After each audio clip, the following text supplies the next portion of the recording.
This video won't be about finances. It won't be about passive income, investing, or side hustles. Not today. Today we're diving into something far more personal, something most people avoid, laugh off, or scroll past. Today we're talking about pornography, but not in the way you've heard before. This isn't a moral lecture. This isn't about guilt or shame or judgment. This is about your brain, your energy, your drive, your ability to feel, connect, and live like a functioning human being. It's about what happens when your reward system is hijacked by the internet's most weaponized content and how you don't even notice it happening. Because here's the truth, porn today isn't what it used to be. This isn't some blurry video in your dad's sock drawer. It's high-speed, high-definition, algorithmically curated content designed to hook your attention and drown your nervous system in dopamine. You're not watching a fantasy, you're caught in a cycle. And that cycle?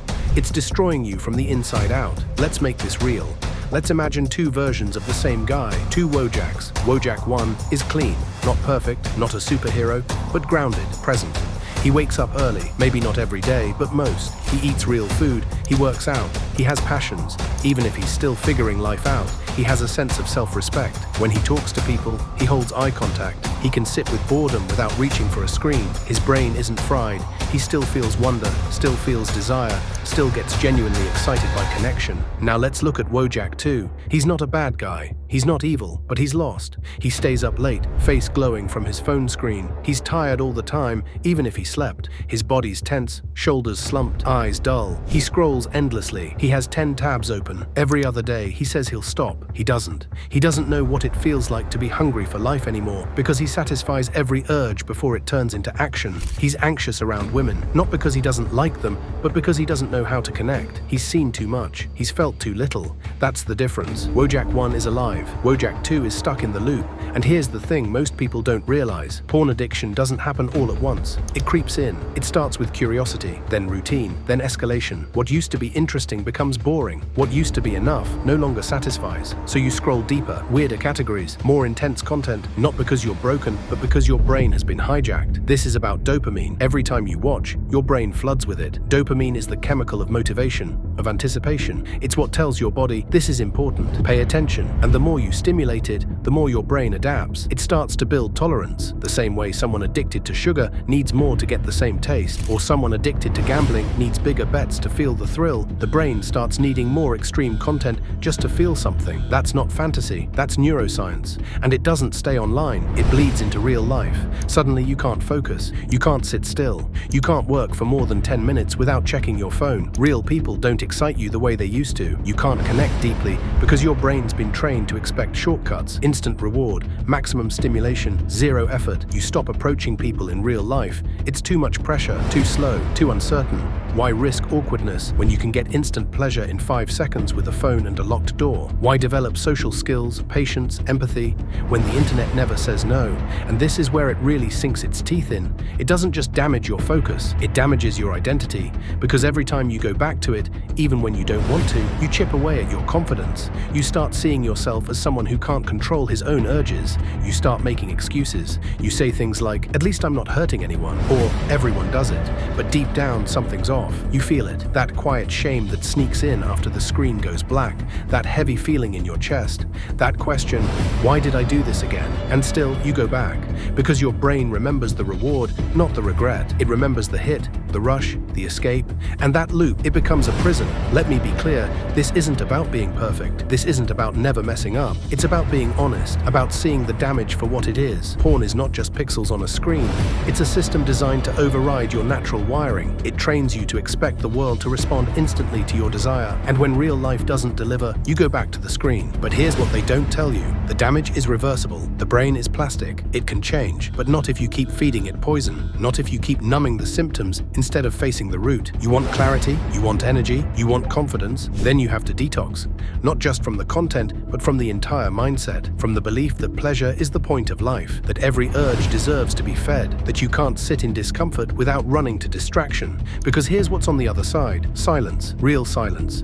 The kind where you're not battling urges every 5 minutes, where your mind isn't racing with clips and loops and shame, where you can look someone in the eye and feel present, where your body feels energized, your emotions return, your drive comes back, not just sexually, but creatively, mentally, spiritually. Wojak 2 can become Wojak 1, that's the truth, but not without discomfort, not without rewiring, not without replacing those instant hits with real habits. Exercise, meditation, reading, building, creating, learning how to sit with boredom, how to breathe through a craving, how to reconnect with reality. You don't need more hacks, you need awareness. You need to understand that every tab you open is a vote, every scroll is a message to your brain. This is what matters. So ask yourself, what are you voting for? What kind of man are you building? What kind of mind are you feeding? You've realized that this thing is more than a harmless habit. It's a pattern, a loop, and now you want out. You want clarity, confidence, control. You want your life back. So what happens when you quit? What actually happens to your brain when you decide to break the cycle and stop feeding it artificial dopamine? The first thing you'll feel is withdrawal, not dramatic, but real. Restlessness, irritability, insomnia. Your body's used to getting hits of dopamine on demand. When that stops, it freaks out. You might feel tired and wired at the same time, like you want to do something but nothing satisfies. You might feel anxious for no reason, bored out of your mind. It's like a fog, and it can last for days, even weeks. But this is the detox. This is your brain waking up from overstimulation. It's a reset, and it's painful because it's healing. Your brain is starting to recalibrate, to lower the baseline, to relearn what real reward feels like again. And this is where most people fail, not because they're weak, but because they don't expect the void. They expect clarity, they expect confidence.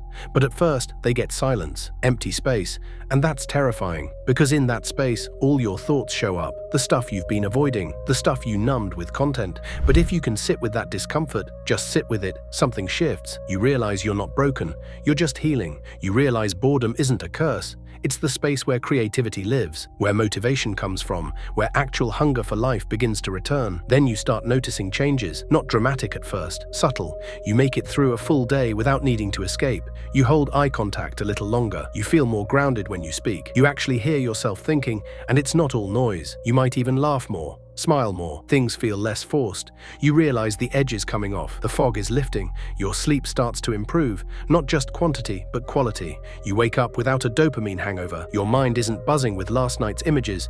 Your body feels rested. You start to dream again, literally and metaphorically. You dream about the future. You think about what kind of man you want to become. And your confidence, it starts to rebuild. Not in a flashy, arrogant way, but in a quiet, unshakable way. You know what you've been through. You know how many nights you fought off the urge. You know how many times you sat with the craving and chose not to cave. That kind of self-respect, no one can give it to you. You earn it, and it sticks.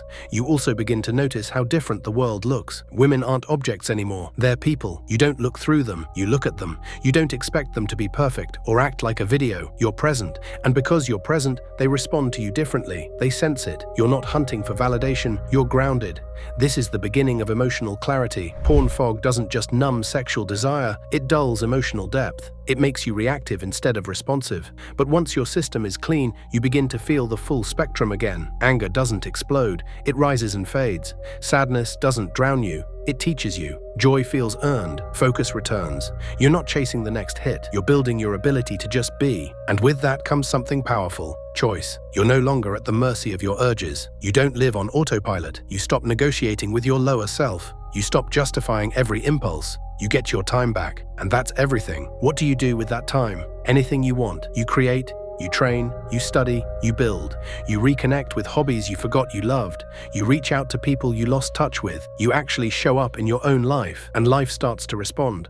Opportunities feel closer. You notice things. You take small risks. Your career improves because your focus improves. You listen better. You retain more. You stop zoning out during the day. You stop feeling like a ghost in your own body. There's a point in this journey where you'll realize you're not the same person anymore. And it's not just because you stopped watching something, it's because you reclaimed control. And that self-discipline leaks into everything. You clean your space. You take care of your body. You say no to things that waste your time. You stop needing to feel entertained every second. You learn how to be bored without being afraid of it. Boredom becomes space. And in that space, ideas start to form. Purpose starts to bloom. You begin to build momentum. You start small, but you stick with it. And that consistency, it changes you. Because now you're not just surviving, you're creating. You're moving towards something. You also stop comparing yourself to everyone. Because you're too busy improving yourself. You realize how much time you wasted worrying about opinions. Now you don't need approval. You trust your own voice. You know who you are becoming. And that quiet confidence, it becomes your default. You also begin to see the cracks in the system. How much of our world runs on distraction, how many companies profit off your weakness, you start seeing porn for what it really is, not a harmless release, but a billion-dollar industry designed to keep you dependent. You see the algorithm for what it is, a digital slot machine feeding your lowest instincts and training you to stay small. And once you see it, you can't unsee it. You start protecting your mind. You install blockers, you uninstall triggers, you get ruthless about your digital diet, because now you know what's at stake. And every time you win that battle, even if it's small, it adds up. It reinforces your new identity. Some days will be hard, that's normal. You'll feel the old pull. But now you have tools, you have experience, you've built mental reps, you know how to breathe through it, how to pause, how to remind yourself, this craving is not stronger than me. You might relapse. That happens. It doesn't mean you failed. It means you're still learning. The goal isn't perfection, it's transformation. Every time you get back up, you get stronger. Every day you stay clean, your brain heals, your baseline shifts, your power returns, and eventually something wild happens. You forget what it felt like to be controlled. You stop counting days. You're just living. You're not quitting porn, you're just living a life that no longer needs it. That's freedom. But let's take it even deeper. This isn't just about the brain, this is about the soul, because porn doesn't just strip your energy, it strips your spirit. It makes you doubt yourself, it makes you shrink, it robs you of wonder, mystery, connection. When you quit, you don't just get energy, you get integrity. You begin to walk through the world with dignity. You look people in the eye, you keep your word, you stop hiding. That's rare today. That's strength, that's leadership. You also start attracting better people, not because you're perfect, but because you're real. You've done the hard work, you've earned your self-respect, and that changes the way you speak, move, and carry yourself. You radiate something different. You become the kind of man others notice. Quiet strength, calm presence, real focus. You become someone people want to follow, want to learn from, want to be around. And that's the real reward, not just quitting something toxic, but building something powerful. A life rooted in discipline, purpose, clarity, a mind that's sharp, a heart that's open, a body that's strong. You become the man you were always meant to be. This is where it gets bigger than you, because porn doesn't just change individuals, it changes entire cultures. It changes how people connect, how they date, how they see each other. And once you understand the scale of it, you can't unsee it. Let's talk about relationships. Ask anyone in a long-term relationship, and they'll tell you, intimacy isn't just about sex, it's about connection, trust, shared vulnerability, presence. But porn teaches the opposite. It teaches that connection is unnecessary, that pleasure is the goal, that your needs should be instantly met, without compromise, without patience, and without real effort. It's fast food for the soul, dressed up as fantasy. The problem is, that mindset doesn't stay on the screen. It follows you into real life. It warps expectations. Suddenly, real intimacy feels too slow, too imperfect. You become impatient with your partner. You don't listen as closely. You're comparing their body, their energy, even their voice, to something you watched in a scene crafted to manipulate your attention. And they can feel it. Even if they don't know why, they can feel the gap. The presence isn't there. The spark isn't grounded. Something's missing. Something human. Over time, that disconnection corrodes trust. It creates tension. You stop showing up with curiosity. You show up with expectations. You become less present, more entitled, less affectionate, more distracted. And if you're single, the damage is just as deep. Dating becomes exhausting. You feel disconnected before it even begins. You get frustrated when people don't live up to the image you've trained your brain to expect. You become hypercritical. You ghost more easily. Or you avoid real connection entirely and live inside your fantasy world, convinced that no one will ever measure up. What does that do to the dating world? It creates a loop of dissatisfaction. People want connection, but they've been conditioned to fear vulnerability. They want love, but their dopamine receptors are fried. They want sex, but not the messy, human, intimate kind. They want a highlight reel, a performance, something they can control. This isn't just theory. Studies have shown that regular porn consumption is linked to lower sexual satisfaction, increased loneliness, and decreased relationship stability. When your brain is flooded with hyperstimulation, it becomes harder to bond with one person. That's not weakness, it's neurochemistry, and porn hijacks it all. There's also a growing cultural numbness, a sense that nothing is sacred. Everything is entertainment, everything is content. Sex becomes a transaction, intimacy becomes performance, pleasure becomes the only goal. And we're seeing the fallout: rising rates of anxiety, depression, social disconnection, a generation that feels lonelier than ever despite being more connected than ever. And let's not ignore how this affects women too. When men consume high volumes of porn, it shifts the expectations placed on women. It creates pressure to look, act, and perform a certain way. It narrows beauty standards. It increases objectification. It makes relationships feel more like competition than partnership. That affects how women see themselves. It affects self-esteem. It affects trust. Porn culture promotes the idea that love and lust must always be extreme, that normal connection is boring, that pleasure should always be maximal, always graphic, always intense. But that's not how real intimacy works. Real intimacy takes time. It's awkward sometimes. It's gentle. It's built on mutual respect. It's more than just bodies, it's presence. Now think about what that does to an entire generation of men growing up with this as their first sexual education. They don't learn consent. They don't learn communication. They don't learn how to navigate real attraction, real emotion, real rejection. They learn scripts, they learn performance, they learn detachment, and when those scripts don't play out in real life, frustration builds. Some turn inward into shame, depression, isolation. Others turn outward into resentment, entitlement, even aggression. And suddenly, what started as a private habit becomes a social epidemic. But it goes even further, because this conditioning doesn't just affect romantic relationships, it affects how we treat each other in general. When people become used to instant reward, to fantasy on demand, they start losing patience in all areas of life. Conversations become shallower, attention spans shrink, we expect entertainment from everything, and when things don't stimulate us, we check out. Now combine that with the internet's attention economy, platforms designed to capture and monetize your focus, and what you get is a population trained to consume, not connect, to react, not reflect, to scroll, not build.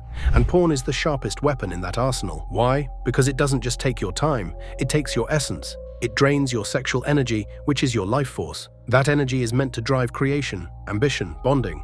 But when it gets short-circuited into a screen, you lose that fuel. You become passive, drained, foggy, number. That's the real cost. Not just wasted time, but wasted potential. Every hour lost to fantasy is an hour you could have spent building a real life, developing a skill, cultivating a relationship, pursuing a purpose. But the screen stole it, and you barely noticed. And this is why quitting is more than a personal decision. It's a cultural rebellion. It's refusing to be trained like a lab rat by an industry that profits from your pain. It's choosing to live real, to feel deeply, to stand in your own presence without numbing it away. Because when you quit, something amazing happens. You start connecting again, with yourself, with others. You notice people's eyes, their words, their emotions. You become more compassionate, more curious, more human. And connection doesn't just come back in your love life, it comes back in your friendships, your work, your creativity. You stop performing and start being. You stop needing constant stimulation and start finding joy in simplicity. You also start to value boundaries. You protect your time, your focus, your energy. You stop chasing instant gratification. You start playing the long game. You realize that deep fulfillment comes from showing up over and over, not from one perfect moment. That mindset shift changes everything. It makes you a better partner, a better leader, a better man. You stop seeing people as means to an end and start honoring them as whole, complex beings. And in doing so, you create space for trust, for healing, for real love. Imagine a generation of men not ruled by impulse, not addicted to screens, not afraid of real connection. Imagine the kind of families they'd build, the kind of communities they'd support, the kind of example they'd set for the next generation. That's what's at stake here. Not just your habits, but your legacy. This is why your decision to quit matters, not just for you, but for everyone who interacts with you. When you heal, you ripple that healing outward. When you choose presence over pixels, you change what's possible for your relationships, your work, your world. So if you've made it this far, know this: you're not just fighting a habit, you're reclaiming your humanity. You're stepping outside a system that profits from your weakness. You're choosing depth over dopamine, real over easy, intimacy over isolation. And the man who makes that choice, he becomes rare, he becomes strong, he becomes someone others can count on, look up to, and build with. This is your mission now. Stay clean, stay conscious, stay connected, not just for you, but for all of us. Because in a world where everything is fake, your presence is power, and that's what makes you unstoppable. Please, if you enjoyed this video, leave a comment and subscribe.